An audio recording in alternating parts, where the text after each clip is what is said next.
तरस रहा हूँ 2 जून की रोटी के लिए अब तलक, सोचता हूँ इन किताबों ने मुझे दिया तो क्या दिया।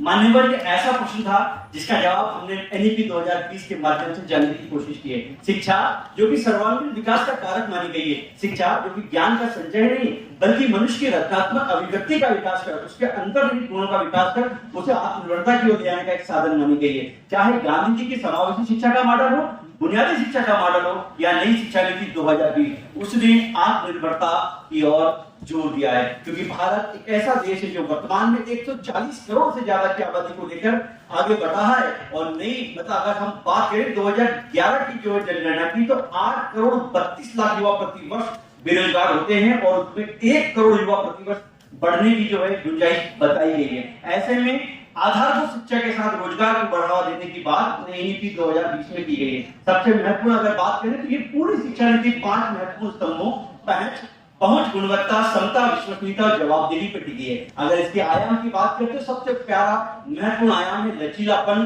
समग्र शिक्षा और बहुविषयक शिक्षा। लचीलापन से यहाँ हमारा अभिप्राय रटने की प्रवृत्ति को खत्म करके समझने और करके देखने की प्रवृत्ति को बढ़ावा देना है मान्यवर, ताकि हमारा बच्चा आगे आने वाले समय में उद्यमी एंटरप्रेन्योर जो कि विश्व की डिमांड है वो बनकर रोजगार का सृजन कर सके, न केवल खुद के बल्कि आने वाली जनरेशन के लिए भी। ऐसी स्थिति में बहुविषयक शिक्षा वो प्राप्त करता है। सोचिए कितनी अच्छी कल्पना रही होगी जब गणित का एक विद्यार्थी संगीत जैसे विषय को लेकर आगे बढ़ता है। मतलब वो रामायण में राम और उर्दू में कुरान एक साथ सीखकर सार्वभौमिक भारत के सपने को साकार करता है। फंडामेंटल न्यूमरेसी एंड लिटरेसी की भावना को जोड़ दिया गया है, यानी कि जहां पर पूर्व की शिक्षा नीतियों में आगे से शुरुआत की गई थी, यहाँ पर प्राथमिक शिक्षा से जोरदार दी गई है। यहाँ पर ट्रांसजेंडर और महिला शिक्षक पे भी जोर दिया गया है ताकि प्रारंभ से मातृभाषा में, क्योंकि कहा गया है 6 वर्ष की आयु तक बच्चे की मस्तिष्क का 85% विकास हो जाता है, उस विकास को आगे लेकर बढ़ने की बात इसमें की गई है। और सबसे महत्वपूर्ण बात रोजगार परक और प्रौद्योगिकी आधारित शिक्षा।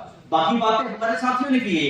रोजगार परक शिक्षा का मतलब यह है कि वो रोजगार मांग नहीं रोजगार देने की जगह निभा सके। यहाँ व्यवसायिक शिक्षा को से जोड़ा गया है। कक्षा से 6 से अलग अलग रुचिकर पाठ्यक्रम। मान्यवर यहाँ ध्यान देने वाली बात यह है कि अलग अलग रुचिकर पाठ्यक्रमों से जोड़े गए हैं जिसके माध्यम से वो आगे चल के रोजगार का सृजन करता है। कोरोना जैसी महामारी ने जहां हमसे बहुत कुछ छीना है, वही डिजिटल शिक्षा और ऑनलाइन एजुकेशन के माध्यम से किस प्रकार पढ़ाई की जाए हमें सिखाया है। हमने देखा है कि बच्चों को ऑडियो वीडियो के माध्यम से पढ़ाया जा रहा है जहां उसका संवेदनात्मक विकास हो रहा है। इन्फो और टेकिया के संयोजन से उसके जो है संज्ञानात्मक विकास को बढ़ावा दिया जा रहा है। मतलब ऑनलाइन एजुकेशन और तकनीक दोनों का मिक्सचर आने वाले भविष्य में 4 चरण लगाने के और विश्व